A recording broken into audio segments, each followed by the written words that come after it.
Hi, I'm Dahlia Suarez. I'm from Vancouver, Washington, and I'm a 94 Echo, which is a radio equipment repairer.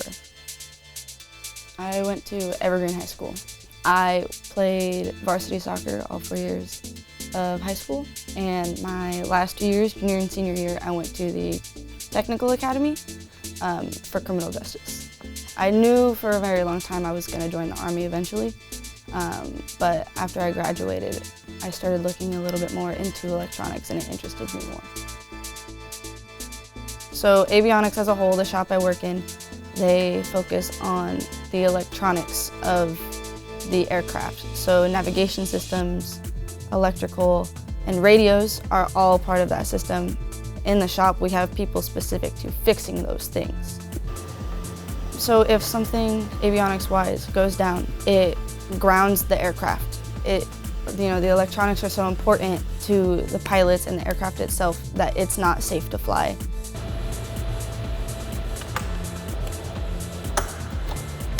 My name is Sergeant First Class Daniel Papp. I am an avionics supervisor, and my job here is to troubleshoot, diagnose, and repair avionics systems on UH-60 and CH-47 aircraft. We also work on things like the inertial navigation system, GPS. It's very important for the aircraft to know where it is when it's in the sky, right? So my job is to make sure that it's working before they fly, so that they don't find out that it's not working once they get in the air. We need to make sure that the radios are working so that they can speak to the tower or speak from aircraft to aircraft.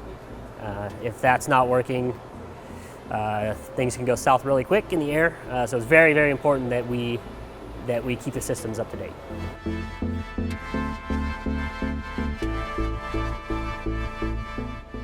The system I'm using is called an APR-39. Basically, it's a weapons countermeasure system that allows the pilots to see when they're being tracked by enemy radar.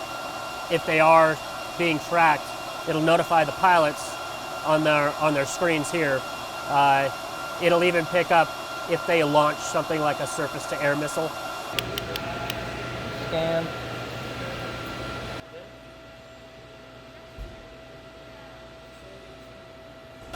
So right now, what you can see is he's shooting the test set toward the antenna, and it's picking up our signal that it's being tracked by radar right now. So radio equipment repair is pretty, self-explanatory, but also, not. After you hook it up to the GRIM, it will isolate the problem for you, and then you get to solve that puzzle and try to figure out specifically what's wrong. That could be as simple as replacing a circuit card. So you have to remove that one, get a brand new one, and put it in, test it again to see if it works or not. If the radio doesn't work, then it's a different problem than what you just replaced. It wasn't what I expected basic training to be. The biggest thing that got me through it personally was my mindset, right? I went in there knowing that the drill sergeants aren't attacking me personally, they're trying to help me be stronger mentally. So I already knew that going into it. So when we did, get yelled at or we had to, do push-ups or something, I knew that it was just them training us to make us soldiers, and it wasn't me, making one small mistake. It wasn't me personally they were attacking. A couple weeks into it, the female drill sergeants specifically, they sat down with all of us and they explained that portion. They explained that they are people too. They're just trying to create soldiers, so when we go downrange on deployment, we are soldiers, we know what we're doing. And so it created opportunities where if we had an issue, we would feel comfortable talking to them. Even though they are our drill sergeants, we do have to respect them. And there's gonna be that fear of talking to them about something personal.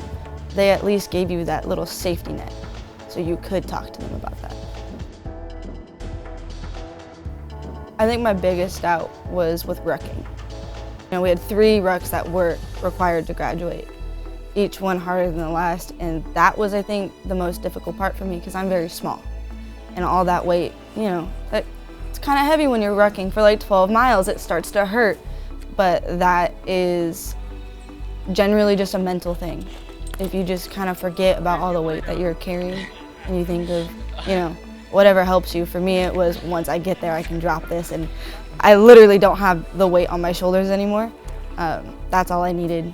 Or mid-ruck, I would, think of a certain song that I really liked, and that would just play over and over, and that helped me get through it. But rucks were the only thing where I thought I couldn't do it. And you have a sense of pride in yourself. Aside from, high school and graduating, that's a huge step. It's only 2.5 months, but you go through so much while you're in basic training. You feel like you're there for a lot longer. So when you finally get to put on your dress uniform and you graduate, you just feel proud of yourself. And some people, up until this, was never really proud of myself. So when I did that, that was the biggest time. And I was like, wow, I did this. So for AIT, I went to Fort Gordon, Georgia, and it was 4 months long. So the first step was taking us into a classroom, and they just taught us basic electronics. They taught us how to do the math, how to read schematics, how it all worked, DC power, AC power, all of those things. They started with that. The next phase was moving into the schoolhouse, and they started very simply with, the ICS box, which is the intercommunication system. And you just very slowly would start to do a little bit more. So by the end of AIT, you can troubleshoot the ICS box, you can troubleshoot ground radios, and you can troubleshoot aviation radios. My senior NCOs are really, really great people, very educated in all aspects, not just avionics. So if I am having struggles or I'm trying to figure out where I want to go next, I can sit down with them and they'll open up a bunch of different paths for me, not just electronic-wise. They'll help me find that path. They want us to succeed. So they will help find and open those doors for us so we can take those steps. And they check in on you to make sure you're making the right steps, you're going the right directions for yourself. Each month my sergeant, my squad leader, she sits down and she teaches me something new. Or she sits down and she kind of helps me with what I already know so I can master it myself and teach the next person.